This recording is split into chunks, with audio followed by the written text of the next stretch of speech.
NFL Week 1 is here, and a new season means new ways to get on the action at DraftKings Sportsbook, an official sports betting partner of the NFL. Ready to place your first bet? Try betting on something simple like picking a player to score a touchdown, or you could bet on a team to win a game. For example, tomorrow at 6:20 Eastern, the New York Jets face off against the San Francisco 49ers. The money line set for the Jets is at plus 164, and for the 49ers, it's at negative 198. Ready to do a touchdown dance of your own? Score big with DraftKings Sportsbook, the best place to bet touchdowns. Download the DraftKings Sportsbook app and use code THPN. That's code THPN for new customers to get $250 in bonus bets when you bet just $5 and get 1 month of NFL Plus premium on us. Only on DraftKings. The crown is yours.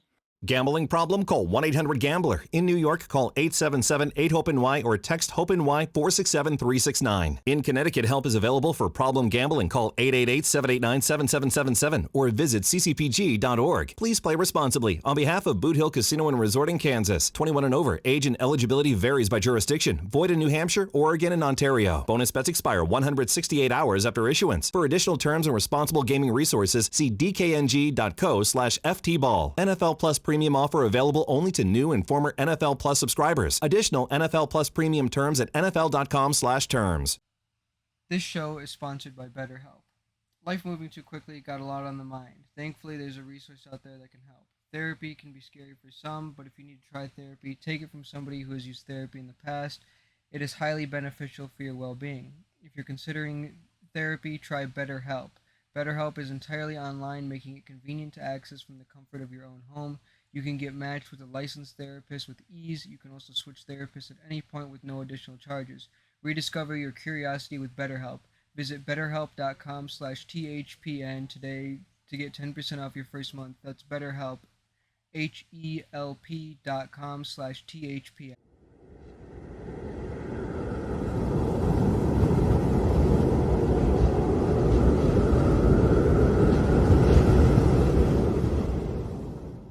Welcome back, everyone, to episode 102 of the Tundra cast. Today I got Nick.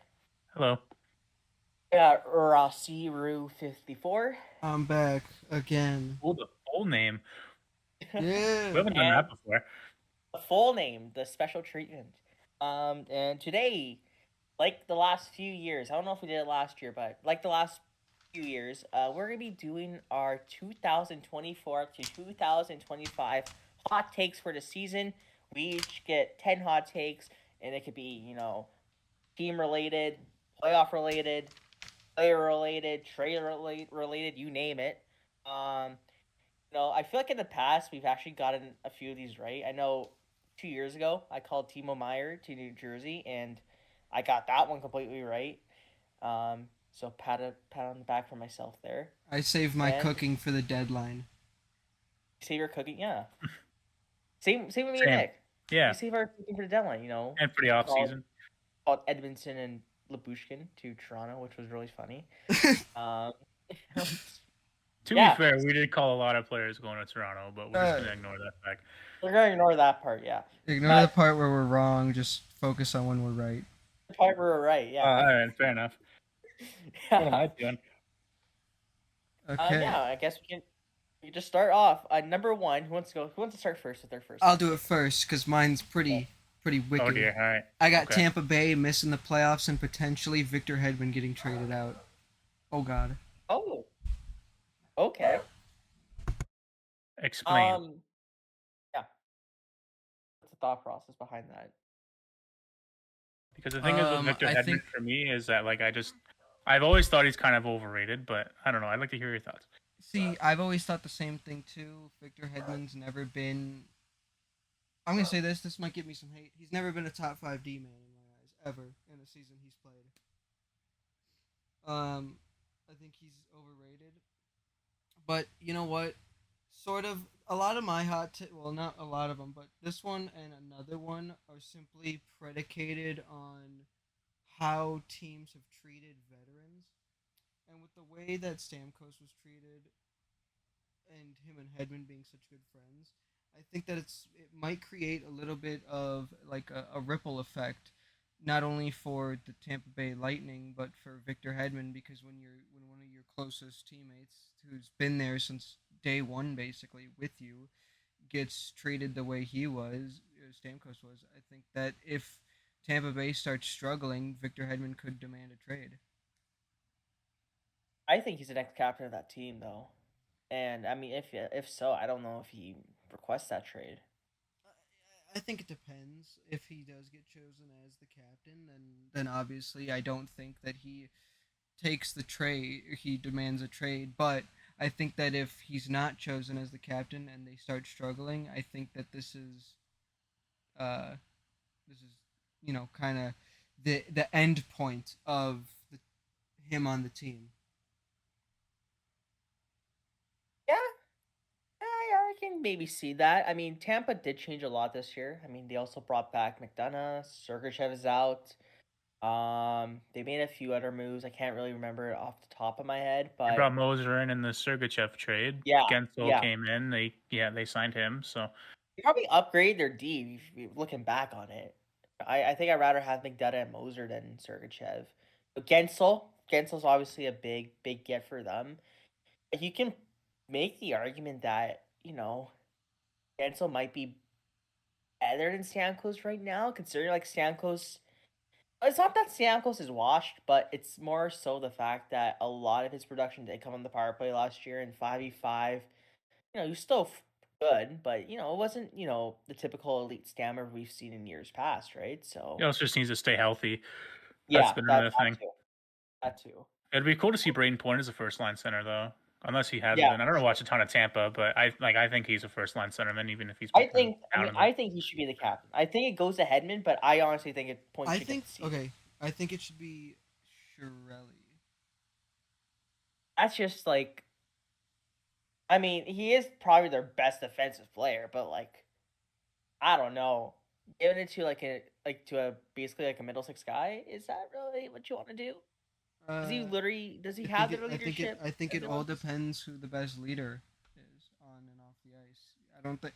I Yeah, think that the new trend of giving it to just the best player that some teams have it's done. dumb. I think it's dumb. You give it to whoever's the best leader because if you're not the best leader and you're always in the penalty box, and I think we've talked about this before with another team. If your captain is always in the penalty box, then there's no reason for him to have the C because a big point of what the captains do is talk to the refs. And when you don't Yeah, have that, you ain't gonna, you shouldn't have the C if you're always in the penalty box. not fair. Fair enough.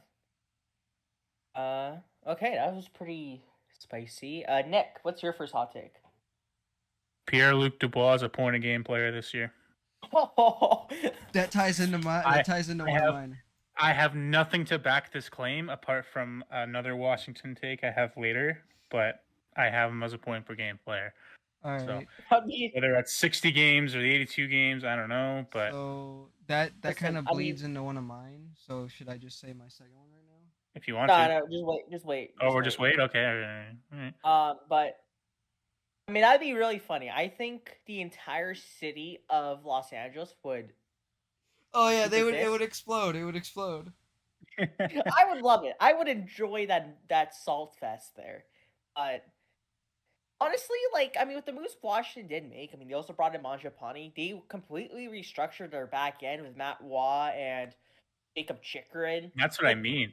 Yeah. like like it really feels like we're trying to make one last push at it, and also obviously get over the goal record. And I mean, I'm gonna assume PLD plays first line center, and like PLD, I know the last few years have been really disastrous, but I still think he's a fine second line guy. He's a good power forward. He can pass the puck decently well. Like I can maybe see a scenario where he gets 60 points, but if he gets point per game, um, that would just be a complete steal of a trade for the Washington Capitals. Yeah. So no, that's interesting. My first hot take. And I think Detroit fans are gonna kill me for saying this, but I'm sorry. I think Detroit finishes in the basement of the league. Oh yeah, that's one of mine too. You know what? I almost put that in mine as well. Mine says I that they're a lottery bottom five team. Okay, so let's just say that's your second hot take, so we can tie that in. Yeah. Um, man, like I hate their team. Like they have a good first line. Don't get me wrong, get the Brinkett, Larkin, and Lucas Raymond, but it's just the rest of that team. And I look at it, it's like like Tarasenko. I don't know if Tarasenko at this point is a true second liner in his career. When he was playing in the Cup final with Florida, he was mainly on that third line, and that's where he was probably better suited best. JT Compher is a fine player. I think he does better in a third line role. When he was on the Cup winning Avs team, he was playing third line, and his best career year came on that third line when he was playing behind Nathan McKinnon and Nazem Kadri. Patrick Kane, I mean, he's still gifted offensively. Don't get me wrong, but I do think his best years are behind him. And that bottom six is just it's not great either. Like Michael Rasmussen is a bust. Andrew Kopp gets paid way too much, and he doesn't really produce enough to be worth the 5.167 or whatever the hell he makes. Jonathan Berggren's a good young player, but he's played limited games in the NHL. Mott, Valeno, and Fisher's a fourth line. It's not the worst I've seen, but they're not gonna do much out there. And that defense is just terrible. It's just basically Moritz Seider carrying it. Ben Strotz sucks. Jeff Petrie's old. Eric Gustafson can't play defense. Ole Matt is whatever. They got Justin Hall making $3.4 million to be a seventh defenseman. So now and they also got Simon Edvinsson, who's going to be a good player, but he's a rookie. He would So be a there's going to decent be some growth. decor like back in 2018, 2019. Yeah, That's the problem. and goaltending wise, it's so risky. You got a 37-year-old Cam Talbot and Alex Lyon. Yeah, So again, it'd I'm be a sorry, good. this team sucks. They're not good. Yeah, no, it doesn't look good for them in my opinion either. That's why I have it as one of my hot takes too. And I don't even think it's that hot of a take. Their decor is terrible. Their goaltending is extremely risky, like you said. Very questionable. And besides their first line, every one of their lines shouldn't be the line it is. Their second line should be a third line. Their third line should be the fourth line. Their fourth line should be their And their third line's probably a fourth line, yeah, and then their fourth line should be Yeah. in the AHL. yeah, their fourth line Besides should be an Valeno. AHL. Yeah, so like again, it basically if you the way that I view Detroit is take every single line except their top forward line, move it down one, and that's where I think that they should be playing. I'm sorry. I don't. I'm mean, not I'm probably sorry, gonna say Detroit. No, I I'm mean, also well. I mean, I no, don't I'm think not they're better. sorry, but I'm gonna probably rehash what I said in a month when we do our season predictions. But I don't understand what Steve Yzerman is doing at all. No, I have no idea anymore.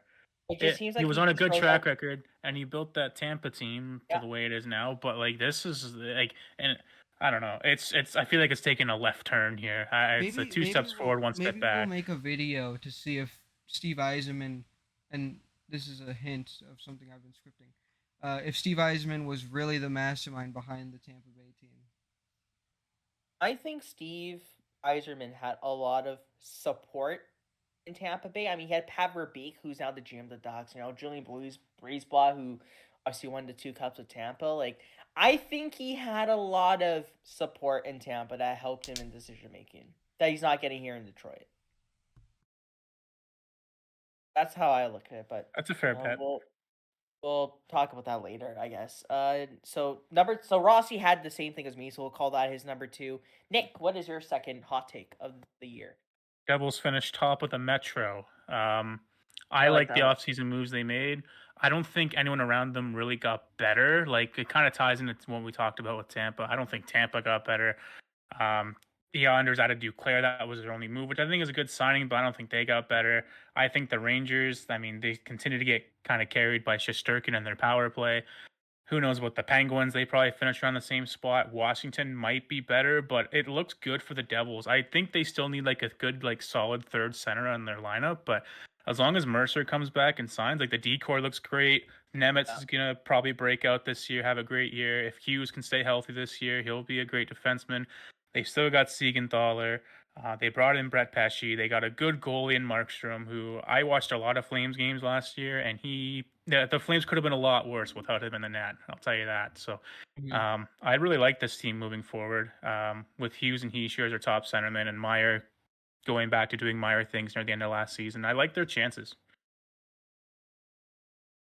Yeah, I completely agree with that. I have a hot take about New Jersey, a bit later, and that kind of echoes what you said. But yeah, no, I agree. I think New Jersey's gonna be a great team. They also hired Sheldon Keefe as their coach. Hmm. I think Keefe was a victim of some of the, you know, some Toronto shenanigans. I mean, the Leafs, let's face it, aren't a great team. I don't care what Leaf fans say. So yeah, no, I think he's gonna do well with that team. Obviously they fixed the goaltending. Defensively they look really, really stacked, and I'm excited to see what what Jack Hughes does in a fully healthy year. He hasn't really been healthy his entire career. I think he'll get. I don't even think this is a hot take. I think he gets 100 points next year. That's a possibility. He was like before he got injured last season, he was probably like the best player in the league for a good, few week stretch. Like he was Yeah, unbelievable. yeah. So I mean, it's a great team. It's a great but well built team. So I agree. I think I can easily see them finishing top of the Metro. Um, my second hot take here, and it's a bit weird, but I think the Leafs extend Mitch Marner for more than what Austin Matthews got salary wise. Um, I think Marner is going to be super motivated to have a great year this year because it's a contract year, and this is probably going to be his last big payday, right? And he's going to be 27, 28 come free agency time.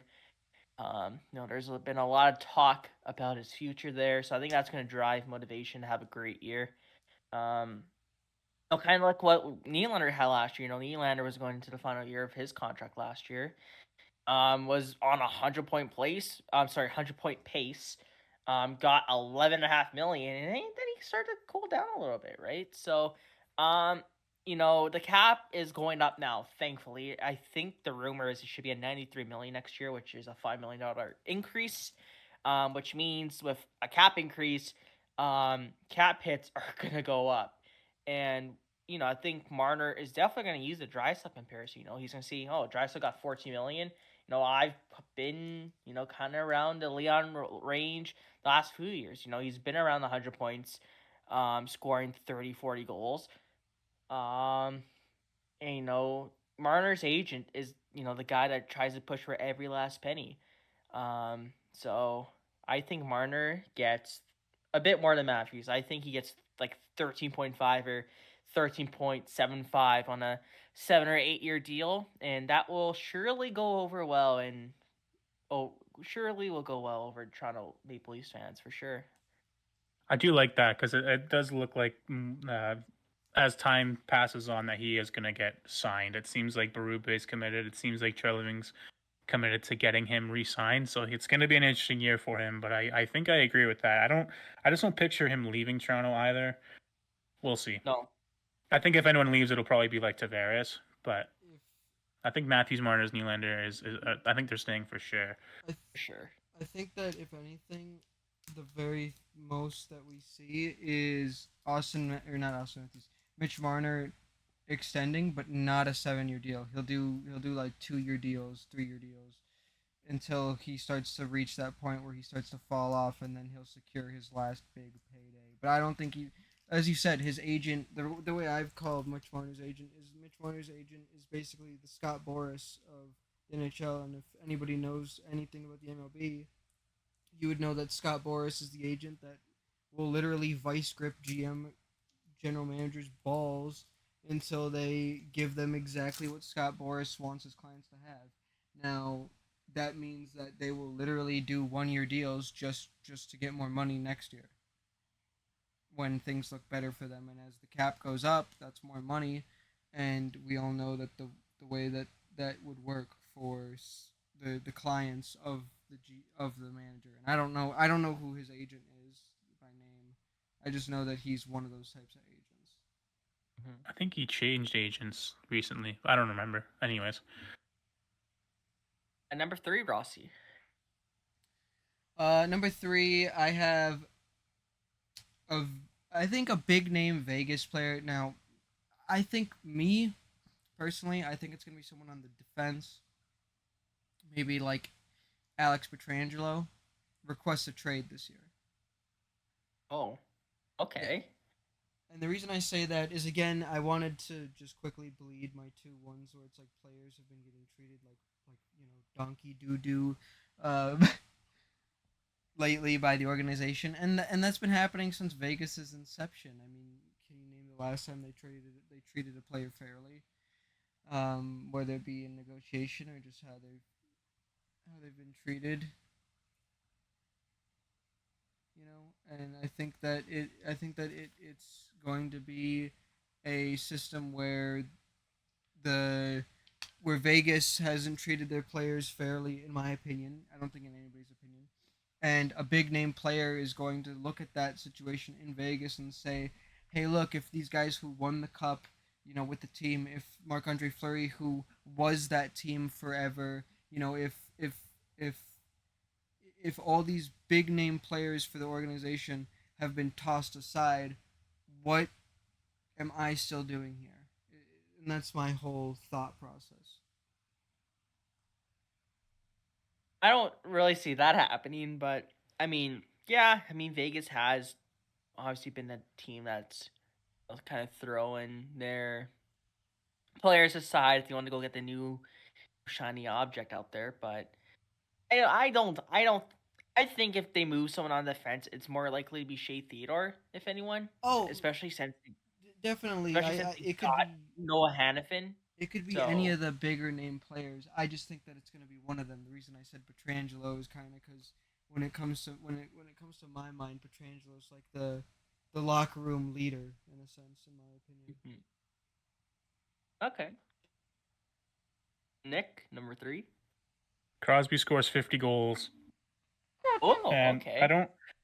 Again, I don't really know. I don't know if I have much to back it, but um, I feel like I just with Crosby, he's at this point an underrated player in the league. He's still one of the best players in the league, and I think it would just be great for him to have that sort of season. That like, hey, I'm still around. I'm 38 next year, but um, I mean, we'll see what happens. Pittsburgh's going to be interesting because I don't know if they're going to be much better this year, but I don't know if they're going to be much worse. But it's just something I'd really like to see happen. And I've seen it kind of being poked around a couple of times, like other people have said it. And like the more I think about it, the more I think it's possible. I mean, he's been a point of game player his entire career. He doesn't show any signs of slowing down.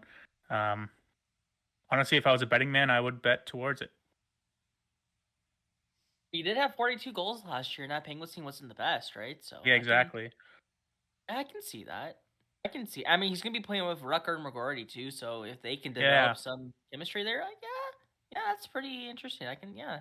yeah, and I think that's going to be the big thing if he can hit the ground running right away, which I think he could. I mean, McGroarty's a great player, um, but yeah, again, we'll just have to wait and see for that. Yeah, But I yeah, like that. Number 3 for me, trade deadline, related here. I think every year there's always like that most sodded player, come to deadline. I think last year was more, Jake Gensel. 2023 it was kind of Timo Meyer. 2022 was Claude Giroux. This year, maybe not the biggest name, but he is a damn good player. I think Yanni Gordon becomes the guy that teams start a bidding war for. Um, he is like what he is so underrated. he Like is. he is so underrated. He was a huge part of that Tampa team. They won back-to-back Stanley Cups. He was probably the best 3C in the league. And hell, even in Seattle, playing up and down the lineup. 33 points last year. The 2 years before that, 48 in both seasons. He can score 20 goals. He's reliable defensively. He's a clutch player come playoff time, man. Like in Seattle's only playoff appearance, he had 13 points in 14 games. In his first, when Tampa won their first cup, 14 points in 25 games. He's great defensively. He can play power play, he can play PK, he can play on your first or second or third line. He can lay the body, he can block shots. He's everything that you want in a player. He's still, I wouldn't say he's old. He's 33, so he still has a few years left. Um, and he brings so much experience. And I think that's the guy that teams will love to bring in. I know if Edmonton brought him in, I would love him. I think he'd be a perfect fit in Edmonton. Not saying he's going to be an Oiler, but I think that's exactly the type of guy that you pay a first round pick for, even if he's a rental, first and like a decent prospect. Because I'm telling you, he would be worth it. So that's my hot take. Yeah, he's like a better Luke Glendening, and Luke Glendening was already is and one of the best defensive centers ever. Mm-hmm. Is this my number 4 or my number 5? I forget. Number 4. Okay. Did that one? Okay, here we go. This one kind of leads to what Nick's was earlier, but I'll get it out of the way. Ovi scores exactly 41 goals, which would tie him with Wayne Gretzky. I have that as well. What? I have. Well, it's not exactly that, but I have that he'll break the goal record and he'll do it this season. That's kind of why I had. That's why I had PLD as a point per game player. Yeah, I think he might play with Ovechkin. I have it to where Ovi ties it exactly, and then like next year. Also, he just does it next season. Yeah, next year he'll come out and it'll either be like he plays a full season, or he'll come out, score 1 goal, break it, and then just fucking go to Russia. I think it's either or at this point with Ovi. But I think at least this year he ties the goal record. I think if he like the whole problem with Ovi last year was he had such a slow start to the season, and I think that it was weird because like me and you talked about it a lot, Rossi, because we had those monthly recaps at first. So yeah, we covered the first 3 months of that huge struggle for Ovi. He had like 6 goals in 30 games. Yeah, or like 6 goals in 35 games. I'm telling you right now, that's not going to happen again, because the last half of the year he was on fire, man. He had 25 goals in the last 4. Yeah. 25 goals in the last like what, 4 half of the season? Like that's a 50 goal pace. He looked like the OVWO you and love, right? Yeah. I don't know what happened to start that year. I know I know he was getting PDO'd and he had an insanely low shooting percentage, but I agree, I don't have it as one of my hot takes, but I think he breaks the goal record this year. I just, especially like with the moves Washington's made, they've certainly improved. Yeah. He should hit at least 40 this year. Yeah, definitely. Even if his speed has substantially slowed down, and even if he can't make the same impact as he could even like 4 years ago, he should still hit 40 goals, I think. He hit 31 last year. So realistically, he only needs 10 more to tie the goal records, which means that he would need to score 41 this year. Yeah. And with the way Washington's built, he'll have better natural chemistry with Strome, PLD. He'll develop chemistry with quickly because PLD is somebody who can get him the puck. I think that a lot of this will be if Ovi doesn't have another slow start, or even if he does, I think no matter what, he'll score at least 40. So I wanted to just put it at 41 just to make it fun for the podcast. But yeah, I think if anything, he breaks the record or ties it next year. Yeah, I agree with that. Nick, how will you? Or do you just kind of want to one of those hot takes? You can do your. Did you do your 4th one yet? Because I kind of had my Ovechkin one, so it was the same as Rossi. So okay. Number 4. A bit of a hot take here because no shit, Sherlock. This team is usually seen as really mid throughout their entire franchise history, and a lot of people are kind of sleeping on them this year. And I think Minnesota makes the second round of the playoffs. The buyouts definitely hurt their ability to add, at the deadline or whatever.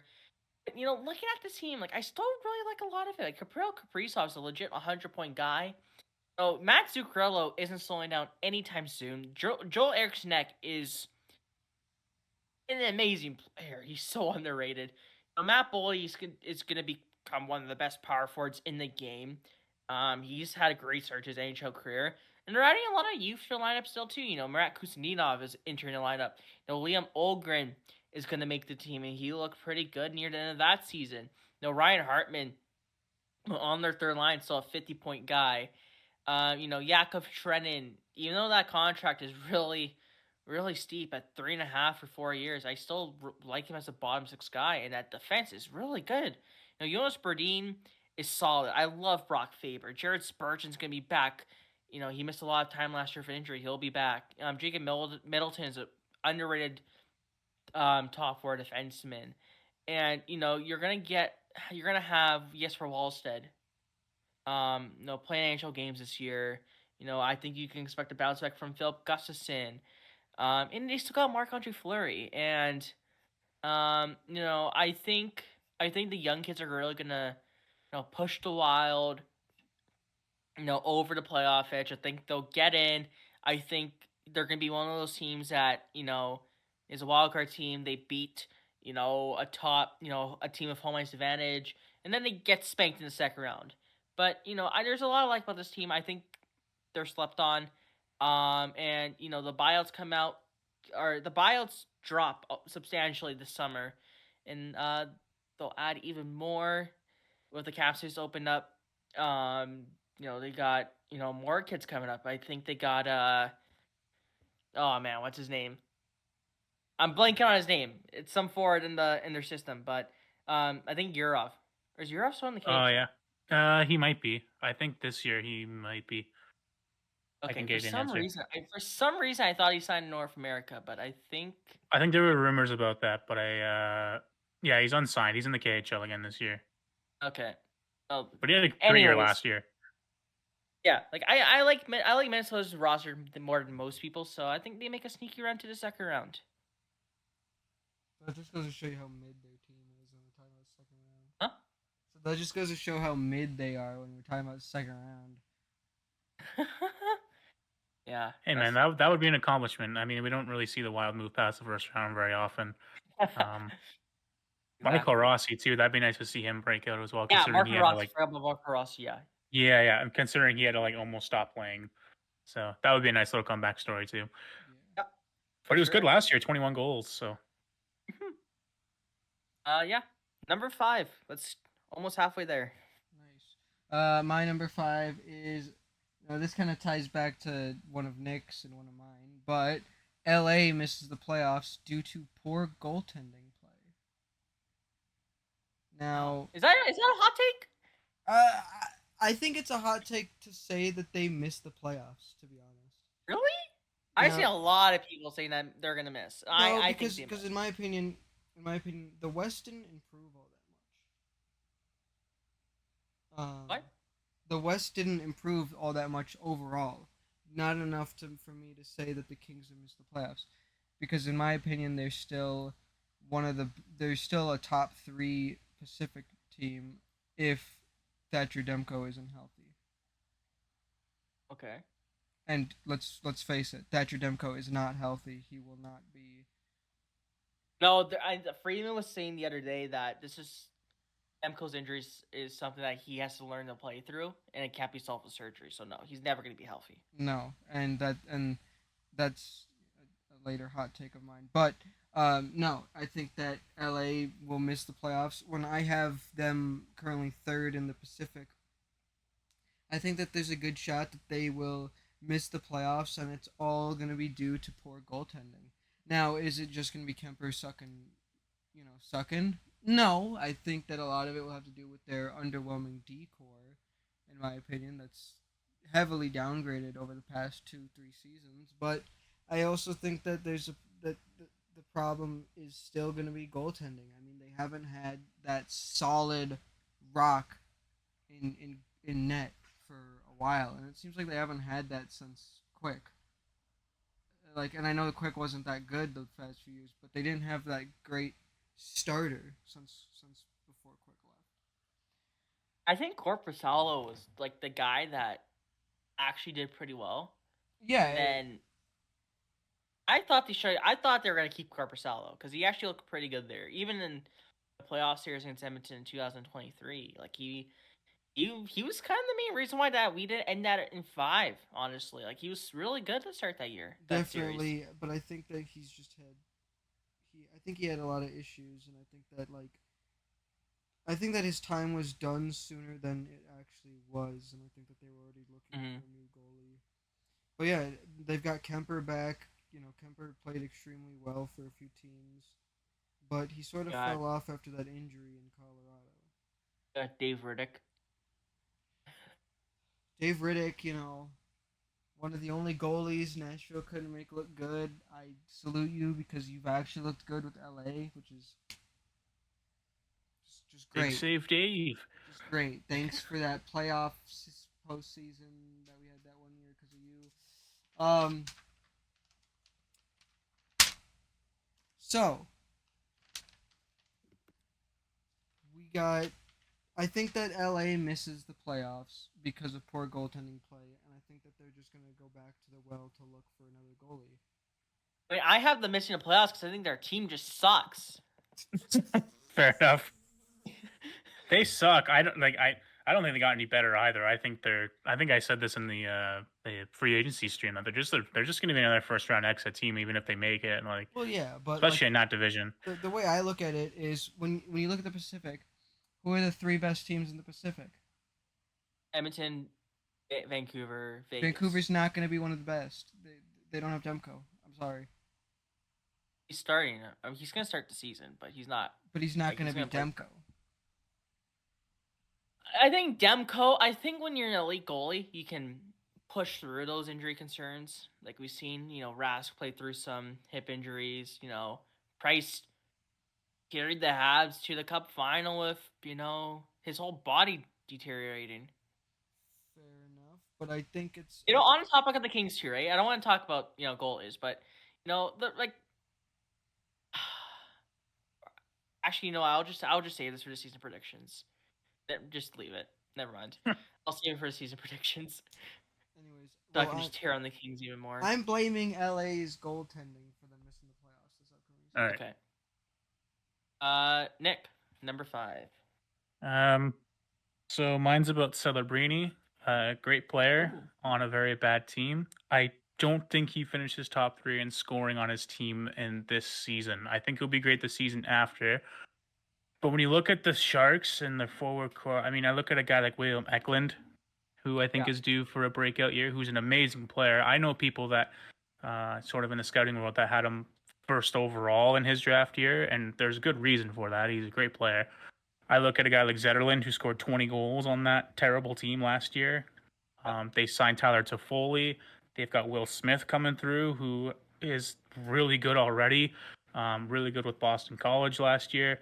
I don't think he'll struggle. I still think he'll be among the top rookies, but sometimes, like especially the last few first overall picks, apart from like Bedard, where they've kind of struggled their first year, or at least they struggled to get their foot out of the door early and make an impact. And I think it might take time for Celebrini on that team and in that division as well. We're going to be playing against McDavid. You're going to be matched up against guys like Pedersen, and I think it's going to be tough for him at the start. I think down the stretch he'll be fine, but I don't think he'll start as one of the leading scorers on his team. I think he's a great defensive player. I think he'll have an impact that way early on, but we'll see how that goes. Yeah, I like that. That makes a lot of sense. Mm-hmm. Okay. Rossi, any thoughts? No, I agree with that wholeheartedly. I mean, again, what Nick said, I'll add to it with another player. Mikael Granlund, he's always a solid bet to score like 50, 60 points a year at least. I don't know. He was last year. Yeah, I don't know. There's that one stretch where Granlund looked like just complete ass. Okay? Well, yeah. Sometimes, that's sometimes ice time does great things to players too. Like look at William Karlsson. That's the thing. Right? That's what happens to like. That's what keeps him from being more in my eyes. But he's usually a lock to score 50. In case you're talking about that 1 year. But anyways, no. I think Nick's completely correct. I think Celebrini will have a bit of troubles for maybe the first 2-3 months of the year, and then he should go. I can see Celebrini taking the Jack Hughes path. Maybe not as like, maybe not as bad as Hughes, but Hughes in his first season really struggled. I don't think he was physically mature for the NHL, even though skill wise he definitely was. Celebrini kind of reminds me the same way, and he's gonna be on a really bad team. So yeah, I can definitely see that for sure. My number 5 has to do with the Oilers, and maybe it's on a hot take, but so many people hate us, and so many people doubt us that I'm gonna call it a hot take. I think the Oilers add not only a top 4 defenseman, but a damn good top 6 winger, and they go out and win the cup. I mean, at some point they're gonna have to do it. They're one goal away. They're one save away last year. Um, and admittedly, maybe that wasn't even the best team. I mean, you had guys like Warren Fogle and Ryan McLeod basically playing in your top 6 while doing it. And no disrespect to those two guys, they're great players, but ideally they're in your bottom 6. And they did it with Cody Ceci on their second pair, right? Yeah. So Darnell Nurse on their first pair. Yeah, but the Oilers just need to get a top 4 right-hand defenseman and another scoring winger, and they have no weaknesses. Like, even you can question the goaltending, but besides the Vancouver series, I think Skinner had a pretty good playoffs. I mean, he was fine against LA. He out goalie Jay Gottinger, and I think you couldn't really blame him for going down 3-0 against Florida. I think Bob was just insane. So they're close. This team is so close, and they have to do it. They have to at some point. I mean, Draisaitl I think is 28. No, 29. Sorry, in October. Connor's gonna be 28. Nuge and Hyman are in their 30s. I think their youngest player, an everyday player, is Evan Bouchard, who's like 25, right? So it's an older team, so they gotta win at some point, and I think they'll go out and get the pieces. That's why they didn't match the offer sheet to Broberg and Holloway. They wanted that cap flexibility to accrue cap for the deadline, and honestly, I agree with it. There's no justification paying Philip Broberg $4.5 million when you can go out at the deadline and get a true top 4 right hand defenseman at that cap hit, right? And yeah, I trust this management's on ice decisions. Off ice, they don't give a shit about the optics, but on ice wise, I trust them. This is the first time where I actually have hope in our roster building. I think Jeff Jackson's done a great job. And I truly believe that they'll go out and get those 2 pieces and they'll win the cup. And if they don't, well, fuck me, I guess. There's always next year. It's always next year. That's just Leafs mentality. There's always next year. You just gotta, you gotta blend yourself in a little bit. The Leafs are beyond to understand. I think they're screwed forever, but they're the goop scoop. All right, number 6, halfway there, Rossi. Let's do it. Number 6. Okay, so since you did one about your team, I'll do one about mine. Andrew Burnett wins the Jack Adams Award. Yeah, I definitely see. You know what? I see that too. It's either him or Sheldon Keefe, for sure. I didn't even want to put this as a hot take because it feels like it's such a lock to happen, but I thought I just wanted to put it because I want to talk about it. I think he realistically could have won it last year. Just what he did with that Nashville team, and this Nashville team has only gotten better, and and the team just looks so much better on paper. I think it'll be better. He's made such a good first line, and Shae and I have talked about this. That first line is probably the best line, aside from the Jofa years. This is probably the best first line that Nashville's ever had in Forsberg, O'Reilly, and Nyquist. Yeah. There are some questions on who's gonna play the defense. Better not be Luke Shen. Luke Shen. There's some questions there. There's some questions with players who haven't signed yet, players who have signed like Tomasino, like Fabro. But this team looks so good on paper, and I think that it all comes together.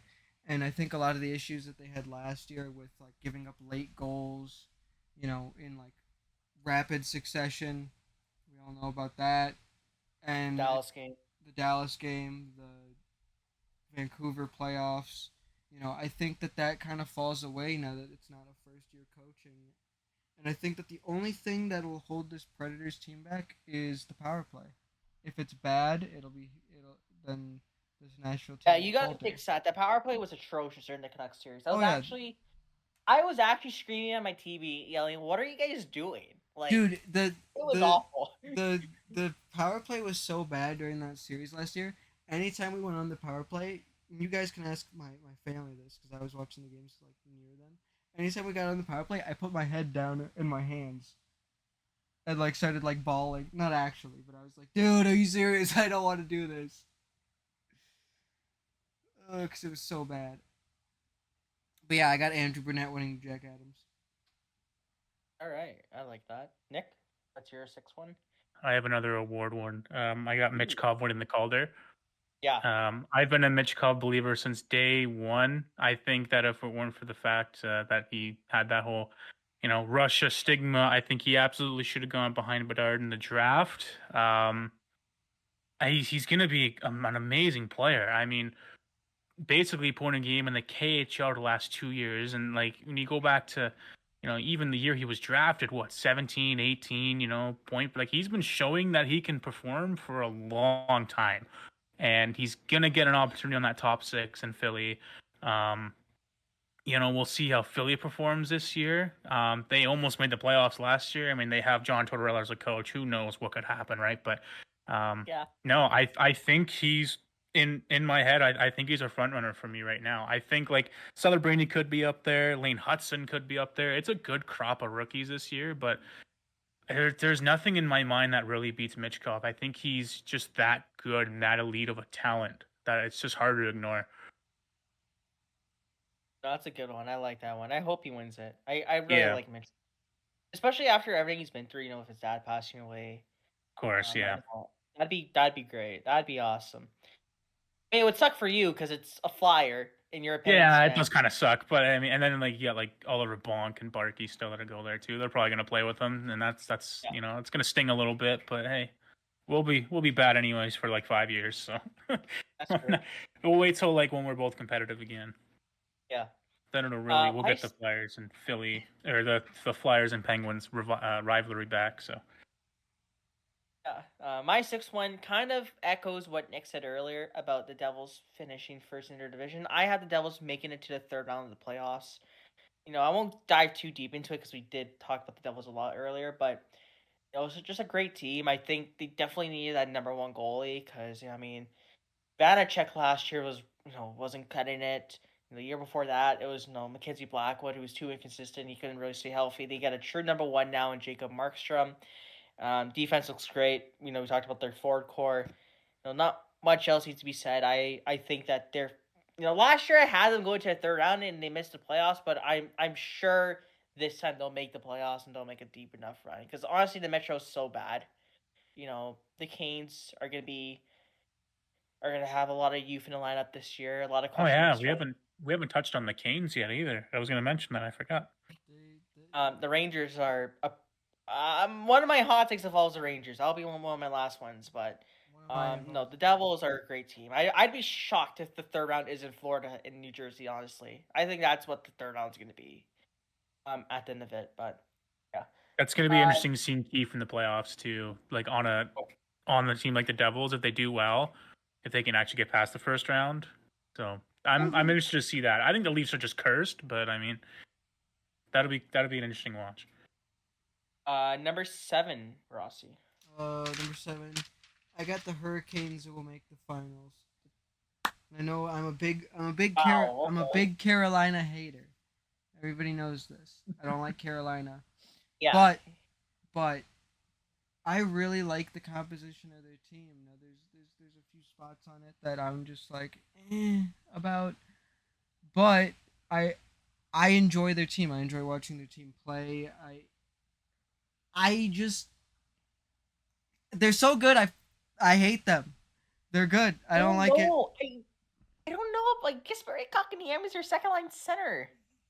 Okay, but that's been the same. That's been a problem for how long Yeah, now? but they They don't lost have a so much second line depth, center. though. Like, they lost, like, Tara Vinen and Gensel and, Stefan Nason. They lost a lot of good pieces, They man. did, but I just still really like their team. I think that as long as they bring back the core people back, they'll be fine.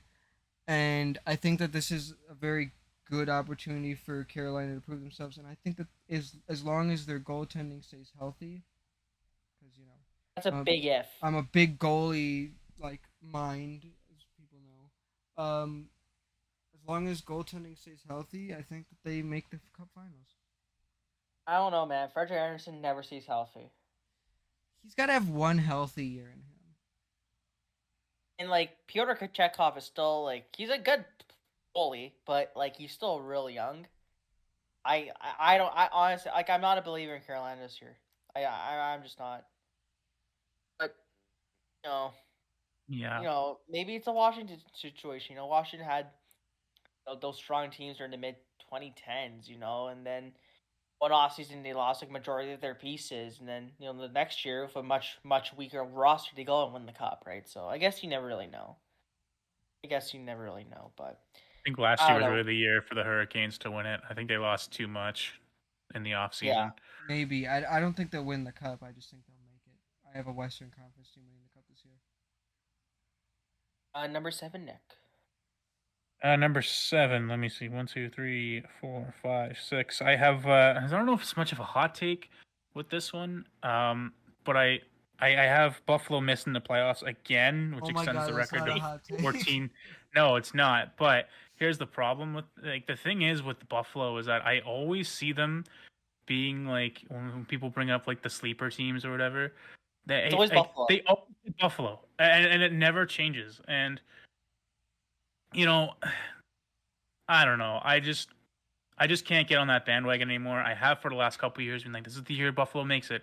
This is the year Buffalo makes it, and they just never do. Like I think Jack Quinn could break out this year. Like there's players here that, and they brought in Jason Zucker. Like there's guys here that might make an impact. I don't like the Ryan McLeod trade.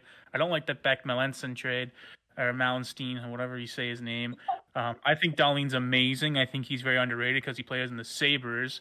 And I think they signed James Reimer, which I think is an underrated signing when you look at it. They have 2 young goalies. They bring in a guy like Reimer, but like you can say that they've kind of improved, but they always get picked as a sleeper team to make the playoffs, but they're not doing it, and they're gonna miss the playoffs again this year. I 100% agree with that. It's not a hot take for me, but no, I like don't know if it's a hot take either, but like it's been 15 years almost since they made it's the just like playoffs. You know what I No. mean? it's like It's at it's just like some point, like it's like how don't you accidentally stumble into the playoffs at some point? exactly, and that's why I'm like, How do you is it? not fall backwards into it? So I'm like, I don't know if it's like, and maybe it's a hot take, but like, it's not like, I don't know. I think everyone's, yeah, you have that split that's like, yeah, Don't sleeper team, and then don't worry, also Nick. I got a six. hot take that's kind of close. You know what though? Like, my 7th hot take actually has to do something with the Sabres, So does with one of mine. their players. My 7th hot take is Tage Thompson scores 50 goals again. I And think that could happen. last year he was injured to start the year, and I think they rushed him back, and that really hampered his season. I think Tage Thompson has shown that he's gifted offensively. He has such a laser of a shot, and he was a major contributor 2 years ago, and the Sabres almost made the playoffs because of him. They were only 1 point out. So I think he's due for a bounce back year. I think he hits 50 goals again. Just, you know, I don't like your take on Crosby scoring 50. I don't have like a justified reason for it. I just feel like he bounces back. But I don't think it's enough for the Sabres to make it. I don't. I just think goaltending's too spotty. I think at some point, like you said, Jack Quinn has a breakout. Peyton Krebs has a breakout at some point. So Dylan Cousins needs to take that next step up. He had a bit of a disappointing year last year. And we'll see. We'll see what Lindy Ruff does. I don't think he was uh, the best coach they could have hired, honestly. But at some point they got to do something. Like that fan base has been suffering for way too long. it's put up or shut up at this point for the Sabres. Yeah, and I Okay. think if they don't make the playoffs, then who's their GM? I forget his name. Evan Adams. I think he might go. I don't think this offseason, like those trades, specifically with McLeod and Mallenstein, if they don't make the playoffs again, then that's kind of set the franchise back a little bit when you look at the fact they traded Matt Savoy Yeah. and a second-round pick. So, All right. like I said, improved in some areas, but also didn't do exactly the best. And Kevin Adams was just kind of invisible for the first little bit of the offseason there, too. All right. I'll do it since nobody else has the balls Number to 8. do it. I got Buffalo making the playoffs. See what I mean? I'm This fighting is what for I'm it. talking about. I'm fighting for it. I don't care. I have said I for did the this- past like 8 I did years. this with Vancouver and Calgary for so long, and then eventually It Vancouver will made happen. the playoffs. I will I'm say this so every mad. year until the day I die. I will say it until they make the playoffs or Yeah, we until gotta I be am right 1 year. 6 feet under. Buffalo was is me- that making was the me. playoffs this year. That was me too, Nick. Like literally, Nick. Like the last 5 years, like okay, the Canucks are making the playoffs. They're making the playoffs, Yeah. and they suck. Then Do last you remember year, last the year? first- Last year I said they'd finish bottom of the division, and they ended up doing amazing. Like that's such a last year was curse, the man.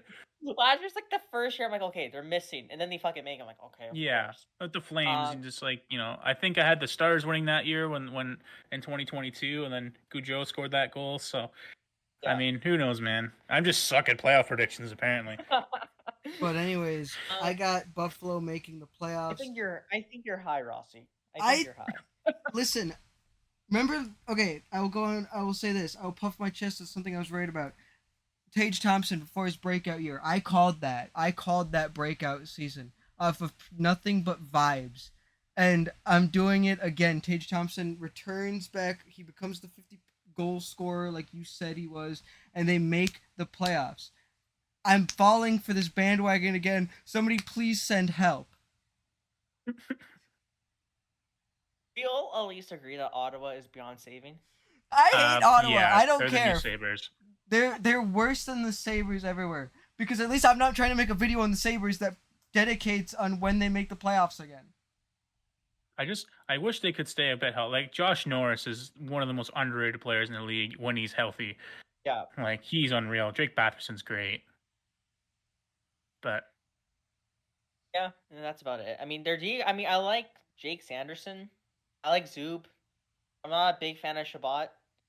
I think Olmer. I think Olmar's gonna struggle, but that's we'll talk about that like, in a month from now. Yeah. Anyways, number 8, Nick. number 8, it's a Canucks one. We kind of touched on it already. But I have them as a wild card team. Oh, And so I won't say missing playoffs entirely, which I almost did, but I'm not going to do that again because clearly it didn't work last year. It's the goaltending really for me. I mean, Demko might play, but by the sounds of it, he's not going to be the same. Yes, he's an elite goaltender, but like goalies are also just so strange. They're so weird. Like I look at a guy like Matt Murray and he was amazing for the 2 seasons we won the cup, and then just kind of fell off a cliff for understandable reasons that we know of now. But that's the thing. Like, just goalies are just so. Unless you're an elite goalie, if you're a Vasilevsky or a high end goaltender, they're just kind of on and off all the time. So it's tough to predict. But if what Elliott's saying is true, and he has to live to play with this knee injury, I think it might harm the Canucks because Seelovs is also injured. So who's going to play goalie for them if Demko can't handle it, right? Like, I think what they did in the offseason was great. Jake DeBrusk is going to be great. Sprong is going to be great. They still have a good team. Pedersen kind of struggled during the playoffs, and Hronek got off to a great start, but then he was pretty bad near the end. I mean, it's a big if, but it really depends on if they can bounce back this season, and if Demko and the goaltending can kind of hold up for the Canucks. And if they don't, then it's going to be tough. Those early points that you lose are very tough to get back later on. So yeah, for sure. Yep. Number 8. This is a player related on another Maple Leaf. I think John Tavares struggles to hit 50 points this season. So we've already seen him, starting to struggle last year. I think halfway through the year he was at like 27, 28 points, barely on pace for 60, and then he gained some traction near the end. But he stuck out like a sore thumb come the playoffs, man. Like his one goal was on the power play, which was their only power play goal of that series. Like he wasn't the best skater to begin with, but he looks so lethargic out there. Um, and like he's not a true top six player anymore. I think he's gonna be on that third line.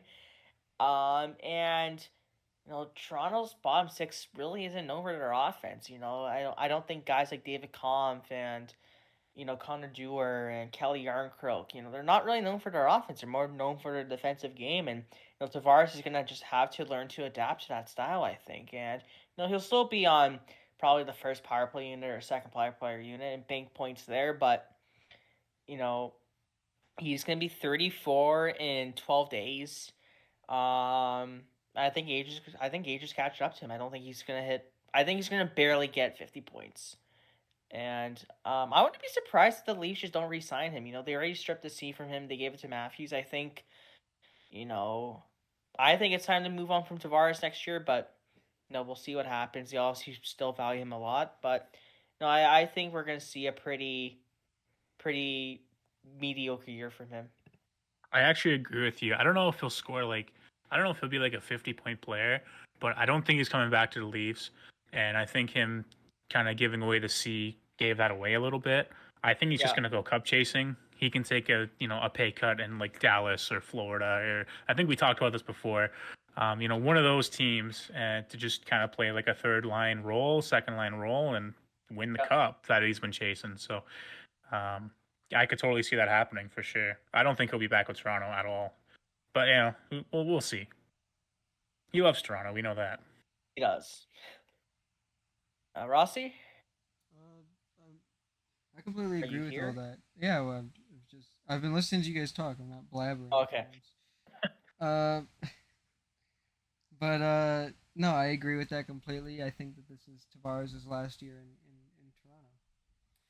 For my next hot take, I guess I'll just get out of the way. I've alluded to it all episode. I've basically talked about it. I've basically already said it, but I guess I'll come out and say it. Unlike Nick, I don't think Vancouver makes the playoffs. I think that they sign a goalie that's currently on the market to, Lankinen. yeah, like Lankinen to sort of help them.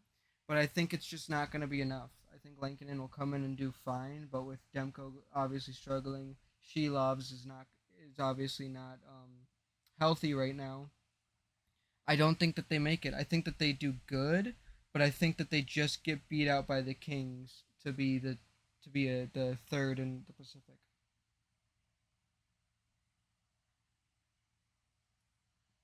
Okay. I mean, I think your team's too good to miss, though. That's just like I'd rather have Lankinen than whatever the Kings are trotting out. To be fair, Yeah, yeah, I think Lincoln is probably better than Kemper at this point. definitely. I mean, definitely over a backup or tandem role, but we haven't seen him as a full starter since Chicago. The Canucks goalie coach is pretty good though. I think his name is Ian Clark. Like he's done a pretty good job in Vancouver. I think he made Casey DeSmith look playable, which he's not a good goalie. Um, so yeah, I mean, the Demko thing isn't too concerning of me because I feel like he's already played through injuries in the past, so he might just be accustomed to it at this point. Like we know he tried to rush back at the end of the season. Did the first game against Nashville, he gets injured, misses the rest of the playoffs. I mean, I think if they give him like a 41-41 split, say between him and Lincoln, I think they should be fine. They should, but what I'm worried about is the mentality that Demko is going to have because while he has played injured before and while he has you know rushed back from injury, there's a difference when you're playing with injury when you know it can get better and when you know it's not going to get better. I think all three of us here have played sports and have played through injury at some point, and there's definitely a mental difference when you know what you're going through is going to get better, and when you know it's not going to, because it just can't. Mhm. Yeah, I guess so. That's a fair point. Nick, number 9. I have Connor Bedard hitting 100 points this season, and Oh, okay. with I think he well, obviously last year. I don't think people really understand how great of a player he was last year and how great he can be. I look at McDavid, who came in, and he's been compared to McDavid a couple times in terms of being like that generational player. And McDavid hit 100 points when McDavid was drafted. It was the year that Jamie Benn won the Art Ross with like what was it, 84 points. Yeah. The second season he put up 100 points, and like Chicago's not as good as the Oilers were in that season. They think they made the playoffs. They made it to like the second round that year, something like that, third round. I don't remember. They were a good team. Um, Chicago in the offseason, I don't think they're going to be looking to make the playoffs or anything. I think they'll be a bit better. They have a bit more of a supporting cast for Bedard. Like Tuvo Teravainen's going to be, he's back with the Canes. He's a great, serviceable top 6 guy. Taylor Hall should be healthy again this year. Um, Bedard, I think, could have even more of a we'll call it a breakout season, even though he was a point a game last year and won the Calder. But like he came back from a broken jaw early and like was still amazing. Like I don't think there's anything stopping this guy this season. Like I think he could definitely be up there in terms of scoring this season. He's that good of a player. Yeah, for sure. Um, Number 9, better playoff related topic here. Kind of. I think Utah finishes 1 point out of a playoff spot. Um, I think it kind of gives me the Vegas vibes, even though it's not kind of like Vegas. You're playing in front of an untapped market. I think getting out of Arizona, just having the arena news not on the players' minds anymore. I think that's going to do a big. That's going to be a big factor that more people think. I think last year, you know what? I'm gonna make sure I actually fact check this before I sound like an idiot. Because so the Coyotes last year, I think near the beginning of January, yeah, they were 23, 19, and 3. So they were basically right in a playoff spot, right? And that was the time when, Alex Morello was looking at options to sell the team or move the team. And the players admitted that got into their heads. So they went from 23, 19, and 3. Um, and then in the beginning of March, they were 24, 31, and 5. So they basically went a month and a half without winning a single game.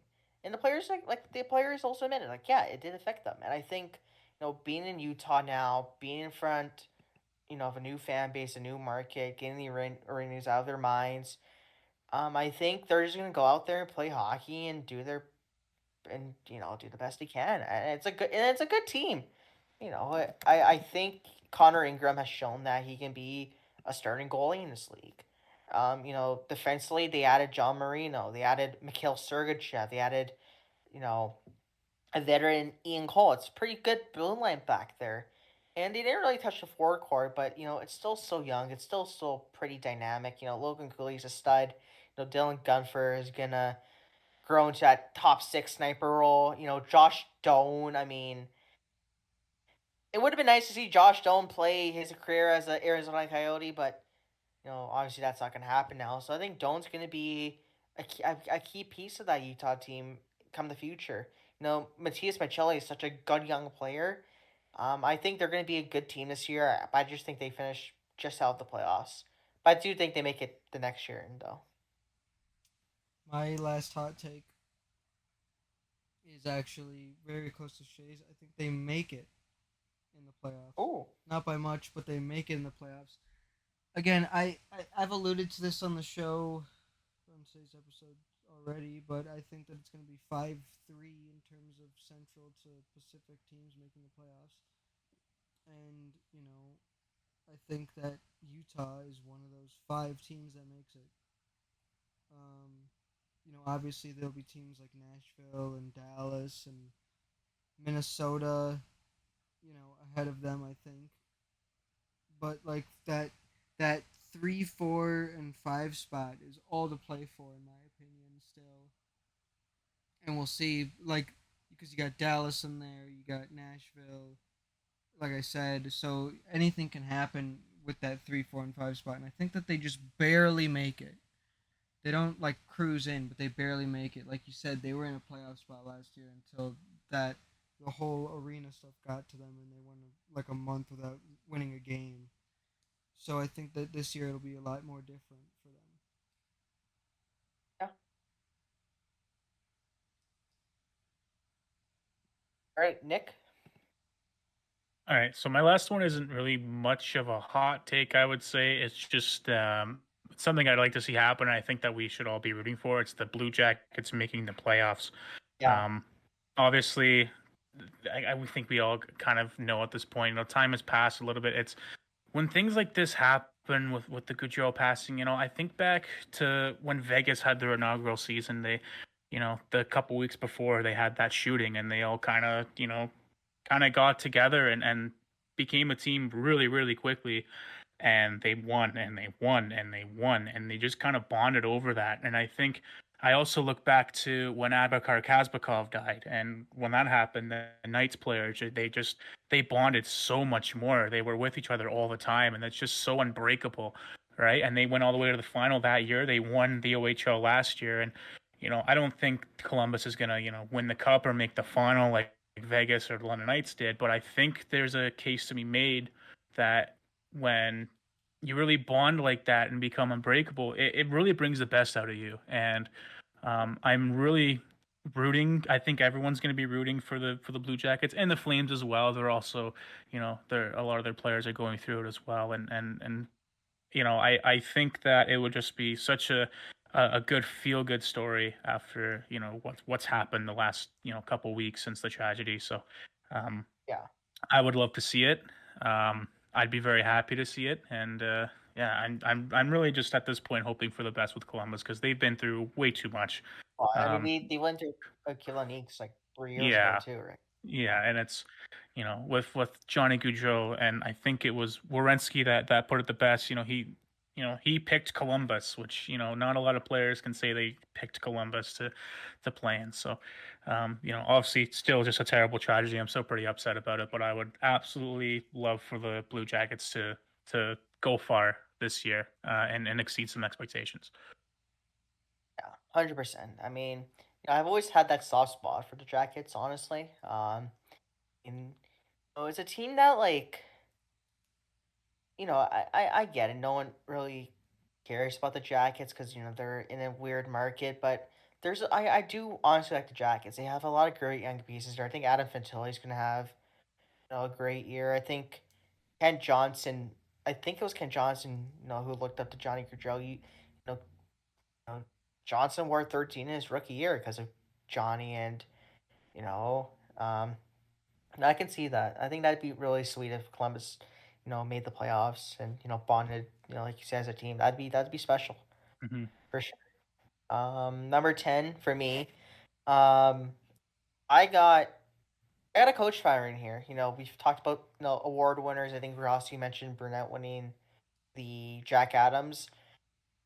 I think Peter Laviolette gets sacked after the Rangers Mm. losing round one. Um, people know that I'm not a big fan of the Rangers. I don't think they've ever been that good.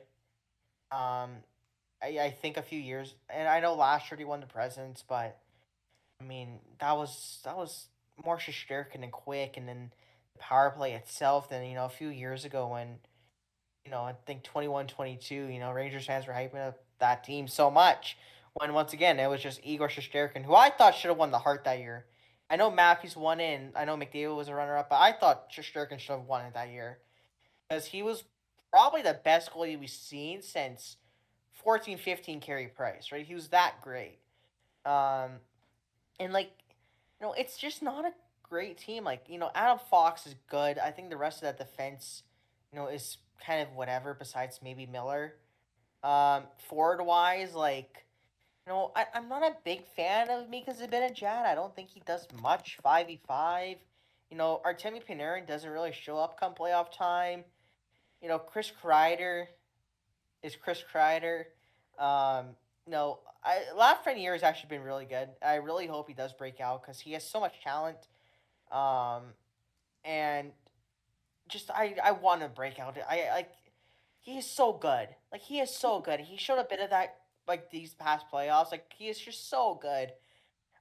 I don't know what's gonna happen with Kako. I think Kako is. I think Kako needs a change of scenery. To be honest, I agree. so he don't need to stay healthy, but he's a solid player. But I don't know. There's not much going on here, and I don't like Matt Rempe. Like the amount of attention that Matt Rempe gets is insane. Like Who? I don't want to pull a Habs fan here, but he's a goon. Oh, He's out a of here. goon. He is the real life General Zod. That's He is that's the Zod. best way Yeah. to explain him. He, I don't like Matt Rempe that much. I think everybody knows my opinion on the game of hockey. There's just no need for it anymore. The style that Yeah. he plays. There's And need for power forward still, but if you're a player going out there and just fighting, I don't think that there's a need for it. I mean, obviously, if you can find a place on team, more power to you. And I respect what Matt Rempe does because at the end of the day, I think if you were told that you could make the NHL by doing that, you would do it. You would say, "Listen, I don't have the skill to be a Connor McDavid, so let me do what I need to do to help my team." So I respect that from him, but at the same time, I just don't see it being needed as much in today's game. But yeah, um, yeah, I mean James Dolan obviously. I mean, he's not a great owner, we'll say, and I mean if the Rangers go out early, which I'm sure you they will go out early. I don't think this team makes it past the first round. He's gonna panic, and I think Lavalette gets sacked, and probably Chris Jurley as well. Chris Jurley has been there for I think 4 or 5 years now. Um, yeah, they're gonna panic and they're gonna they're gonna can both. And I don't think that team properly rebuilt. Honestly, I don't think the Kings properly rebuilt either. I think the Kings kind of rushed theirs, whereas the Rangers kind of got lucky, to be honest. I mean, their first full season rebuilding, I think they finished like 23rd in the league, and then they jumped to second overall. They draft Kako, and I mean that hasn't gone well for them. And then the next year, they literally made the plans to get knocked out, and then they got lucky winning the draft lottery because all the other 7 other lottery teams didn't win it. Like they got super lucky, and they've done a terrible job of rebuilding. So I think they both get canned, and yeah, that's it. That's my thoughts on Rangers. They suck. well, that's I think definitely that's everything. yeah. That's anybody have any closing statements? Well, hockey's back, which is good. Let's go, and we're back. Gonna, we're back. And we're We're back. back. Yeah. And as We'll for have the monthly series that Shae and I did last year, that'll be back in full force and hopefully a full season. I'll be back too. Hopefully more consistent. Hopefully we'll just be more Um, consistent in general. I mean, we will. We say this every year, but I feel like this year we finally have our schedule in place. So yeah, we should be more consistent this year. And myself and Ryan are doing a bunch of draft stuff probably again this year, Yeah, like we did last year. So probably not as many especially mock drafts as we did, but we'll figure something out. We'll talk about yeah. some stuff. We'll try to get more interviews on. We're trying to get a few planned. But we'll see what happens. Obviously, season predictions probably within the next month or so. When does the season start? This is Question. It starts October 4th. Okay, so under a month away. And yeah. Any closing thoughts, guys, before we wrap it up? No, I think I'm good. Rossi? Yeah, I think that's about it. Like as always, if you liked it, leave a like. If you disliked it, leave a dislike. Subscribe if you want. Okay. What? That's the thing that I say every time. No, I know. She's asking for It's just funny to hear it. If you disliked it, I appreciate the honesty at least. Helps Any us be feedback, better. welcome. If there's any way that we can improve, please leave us a review. And, Yeah, leave a comment. we appreciate the constructive criticism from everybody. Yeah. And yeah, until next time, guys. This is the TundraCast signing off, and we'll see you guys next time.